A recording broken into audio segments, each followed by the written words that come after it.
मैं Ashok Rajan Singh, Shri Siddhi Vinayak educational trust online class में आप लोगों का स्वागत है। अभी 10th क्लास से जब बच्चे 11th में आएंगे तो उन्हें अलग अलग सब्जेक्ट चूज करने पड़ेंगे। 3 प्रकार की स्ट्रीम है, 3 प्रकार के सब्जेक्ट लेने पड़ते हैं, उनमें से कोई एक चूज करना पड़ता है। 3 प्रकार के सब्जेक्ट्स में साइंस है, कॉमर्स है और आर्ट्स है। तो मैं आपको आज इंट्रोडक्शन ऑफ इकोनॉमिक्स, अर्थशास्त्र का परिचय, अर्थशास्त्र के बारे में कुछ ज्ञान या नॉलेज प्रदान करना चाहता हूं, ताकि सब्जेक्ट चूज करते समय, सब्जेक्ट को चुनते समय इन बातों पर थोड़ा ध्यान दे लें, ताकि आपको भविष्य में स्टडी करने में किसी प्रकार की कोई समस्या नहीं आए। तो अर्थशास्त्र का मतलब है अर्थ यानी कि पैसे से। जब शुरू में जब ह्यूमन बीइंग दुनिया में आया, मतलब पहले ह्यूमन बीइंग से पहले वो एनिमल बीइंग था, यानी कि पहले वो एक जानवर की तरह व्यवहार करता था। लेकिन जैसे जैसे उसके दिमाग का विकास हुआ या उसके सामने जब समस्या आई, तो उन समस्याओं को दूर करते हुए वो कुछ आगे बढ़ा और उसमें ह्यूमन बीइंग यानी कि मानवता के गुण आने शुरू हो गए। जैसे ही वो मानव के रूप में आना शुरू हुआ, उसके साथ 3 चीजें, उसके जिंदगी में 3 चीजें जुड़ गई। मानव के साथ 3 चीजें जुड़ गई शुरू से ही, राजनीति, संस्कृति और तीसरा अर्थशास्त्र।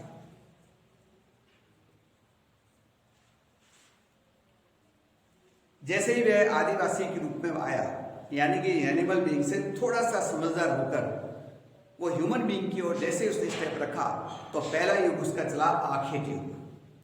तो आखेट युग के अंदर वह, आखेट का मतलब था शिकार, तो वह जानवरों का शिकार करके अपने जीवन का पालन करने लगा। अब उसने देखा कि अगर वह सारे ही जानवर इस तरह से मार के खा जाएगा तो भविष्य में वो भूखा मरेगा। ये उसने सोचा, ये उसकी प्रॉब्लम उसके दिमाग में क्रिएट हुई। ये उसका आइडिया आया कि ये ऐसा चलेगा तो कैसे चलेगा कि हम सारे जानवरों को मार के खा जाएंगे तो भविष्य में उनका जीवन कैसे चलेगा। तो उन्होंने दिमाग थोड़ा सा यूज कर क्या लगाया कि अब इन्हें पालना शुरू कर दे। तो वो दूसरा कहलाया पशुपालन युग। पहला था आखेट और दूसरा हुआ पशुपालन युग। पशुपालन युग में उसने पशुओं को पालना शुरू किया, उन्हें पालकर उनके दूध से अपना जीवन चलाना शुरू किया, और जो जानवर बूढ़े हो जाते थे उन्हें मारकर खाने लगा। यह जो जानवर उनके लिए ज्यादा यूजफुल नहीं थे, उन्हें वो मारकर खाने लगा, और जो यूजफुल थे पशुओं को उन्हें पालकर उनके द्वारा प्रदान किए जाने वाले दूध से अपना जीवन यापन करने लगा। लेकिन अब समस्या यह आ गई कि पशुओं को पालने के लिए भी कुछ खिलाना पड़ता है। तो उसे खिलाने के लिए उसने कहा कि अब थोड़ा बहुत उनके लिए फॉडर यानी कि भोजन को उगाना पड़ेगा या पैदा करना पड़ेगा, ताकि पशु अगर जीवित रहेगा तो हम जीवित रह पाएंगे। तो फिर वो कौन सा युग चालू हो गया? कृषि पालन युग, कृषि युग कह सकते हैं, कृषि युग। अब कृषि के अंदर उन्होंने पशुओं के लिए घास फूस उगाने शुरू किया। उसके साथ साथ वहां पर क्रॉप्स होने लगी, कहीं गेहूं पैदा हो गया, कहीं चावल पैदा हो गया, कहीं ज्वार पैदा हो गया, कहीं पर कुछ पैदा हो गया। इस तरह के विभिन्न प्रकार के क्रॉप पैदा होने शुरू हो गई। अब कबीले बन गए और जितनी भी सभ्यता हुई है वो नदियों के किनारे हुई है। तो गेहूं, चावल, ज्वार अलग अलग एरिया में मिट्टी के हिसाब से, पानी के हिसाब से अलग अलग जगह अलग अलग फसलें पैदा होनी शुरू हो गई। अब एक कबीले वाले जब गेहूं से परेशान हो जाते, यार डेली गेहूं खा रहे हैं, तो वो चावल वाले कबीले से मिलकर आदान प्रदान शुरू कर देते। यहीं से ही अर्थशास्त्र शुरू हो गया। जब उन्होंने एक वस्तु के बदले में दूसरी वस्तु का लेन देन शुरू कर दिया, तो वहां से अर्थशास्त्र का उदय हो गया। अब मैं वापिस आता हूँ मानव के उस पर कि जब वो कबीले बन गए तो राजनीति आ गई। उसमें एक कोई राजा था बन गया या कबीले का सरदार बन गया, कुछ मंत्री बना दिए, कई सैनिक बना दिए, तो वो राजनीति शुरू हो गई। संस्कृति किसे कहते हैं? जब आदमी का खान पान क्या है, उसका रहन सहन क्या है, उसके पहनने का क्या हिसाब किताब है, किस तरह के कपड़े पहनता है, किस तरह से वो अपने जीवन को यापन करता है, वो उसकी संस्कृति बन गई। और अर्थशास्त्र में वो अपने को जीवन चलाने के लिए कोई भी क्रिया करता है तो वो अर्थशास्त्र कहलाता है। तो कहने का अर्थ ये है कि अर्थशास्त्र जो है दुनिया में सबसे पहले अर्थशास्त्र को ही काउंट किया जाता है, क्योंकि मानव ने जैसे ही थोड़ा समझदार हुआ और कुछ वो क्रिया करने लगा तो अर्थशास्त्र उसके साथ ही आ गया।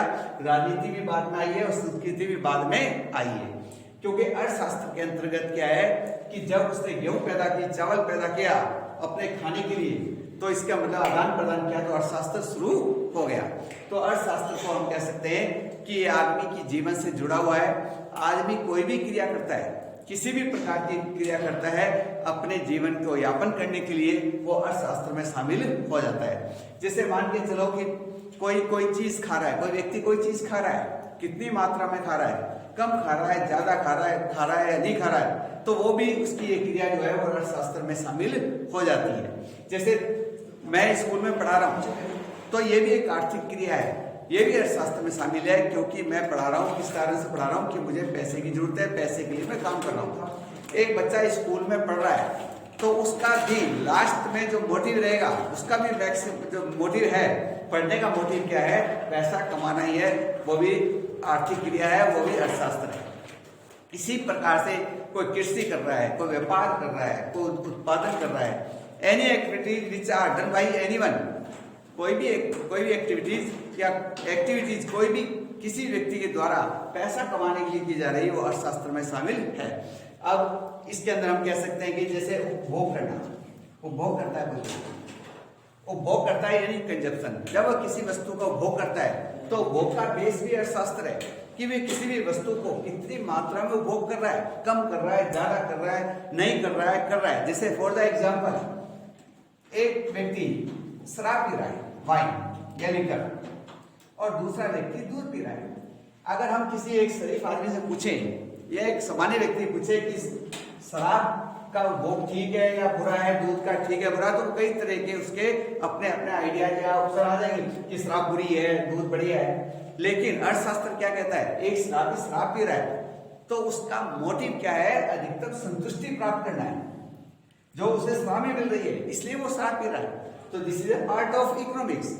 वो दूध नहीं पी रहा क्योंकि उससे उसमें संतुष्टि नहीं मिल रही। एक व्यक्ति दूध पी रहा है, उसे संतुष्टि दूध में मिल रही है, वो शराब नहीं पी रहा है क्योंकि उसे कोई संतुष्टि नहीं मिल रही। तो इसका मतलब है कि कोई भी चीज, कोई भी व्यक्ति किसी भी चीज का उत्पादन कर रहा है तो वो मैक्सिमम प्रॉफिट के लिए कर रहा है। कोई भी व्यक्ति कोई भी चीज खा रहा है, पी रहा है, वो संतुष्टि के लिए कर रहा है। वो कितनी मात्रा में खा रहा है, कम खा रहा है, ज्यादा खा रहा है, इसका मतलब कहते हैं कि उपभोग हर एक व्यक्ति करता है, तो इसका मतलब है वो अर्थशास्त्र से जुड़ा हुआ है। जब वो उपभोग करता है तो उसके लिए उत्पादन भी किया जाता है। तो उत्पादन करने के लिए वह विभिन्न प्रकार के साधनों को काम में लेता है। उपभोग उत्पादन किसके लिए किया जा रहा है, उपभोग के लिए किया जा रहा है, और उपभोग उत्पादन के लिए, उत्पादन उपभोग के लिए, यानी कि both are complementary to each other, वो एक दूसरे के पूरक है, एक दूसरे से संबंधित है, इसलिए वो उत्पादन हो रहा है, उपभोग हो रहा है। तो ये सब क्रियाएं जो है अर्थशास्त्र से जुड़ी हुई है। तो मैंने तुम्हें शुरू से बताया कि 3 प्रकार की स्ट्रीम होती है, साइंस, कला और वाणिज्य। 3 प्रकार की स्ट्रीम है, यानी कि 3 तरह की हमारी फैकल्टी चलती हैं। 3 प्रकार की फैकल्टी के अंदर साइंस है, कला है, वाणिज्य है। तो तीनों ही फैकल्टी की सबकी अपनी अपनी इंपॉर्टेंस है और सबकी अपनी अलग अलग लाइन है। अगर हम कहें कि साइंस बेटर है देन आर्ट्स और देन वाणिज्य या कॉमर्स, या you can arts is better than others या वाणिज्य is better than others, it is not right idea. Science की अपनी इंपॉर्टेंस है, कला की अपनी है और वाणिज्य की अपनी अलग है। अगर साइंस लेते हैं तो उसकी बन जाती है डॉक्टरी की लाइन बन जाती है, इंजीनियरिंग की लाइन बन जाती है और इंजीनियरिंग। वाणिज्य लेते हैं तो इसकी सीए की लाइन बन जाती है। अब रह गया कला।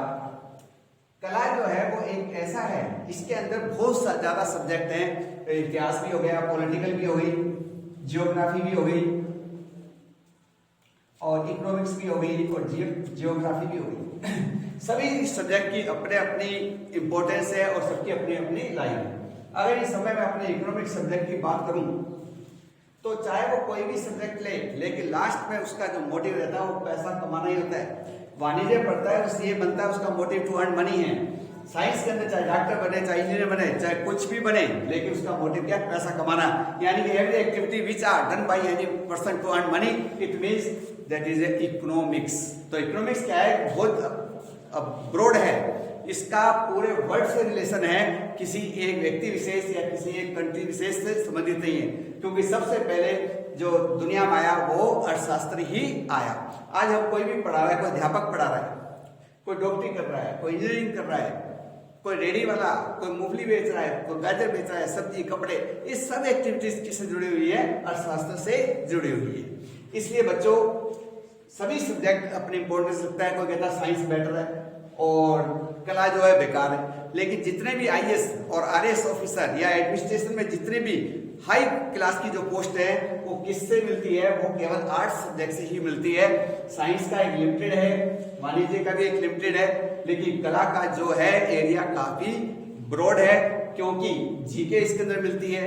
इसके अलावा फर्स्ट ग्रेड का है, सेकंड ग्रेड का है, थर्ड ग्रेड का है, या कॉलेज से संबंधित कोई लेक्चरर का है, प्रोफेसर का है, सभी पोस्ट के लिए एलिजिबल सब्जेक्ट है। और जितने भी आईएएस बनते हैं, आरएएस बनते हैं, मुझे जहां तक ध्यान है उसमें अब मोर देन 90% जो आईएएस आरएएस होते हैं उनका सब्जेक्ट कला से यानी कि आर्ट से जुड़ा हुआ होता है। इसलिए बच्चों कोई भी सब्जेक्ट लेने से पहले अपना कैलिबर देखना, अपनी आईक्यू देखना।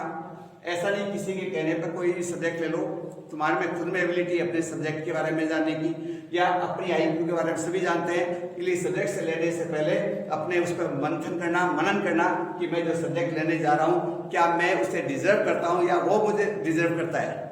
दोनों अगर सेट बढ़ जाएगा तो वो सब्जेक्ट आपको कहीं से कहीं भी पहुंचा सकता है।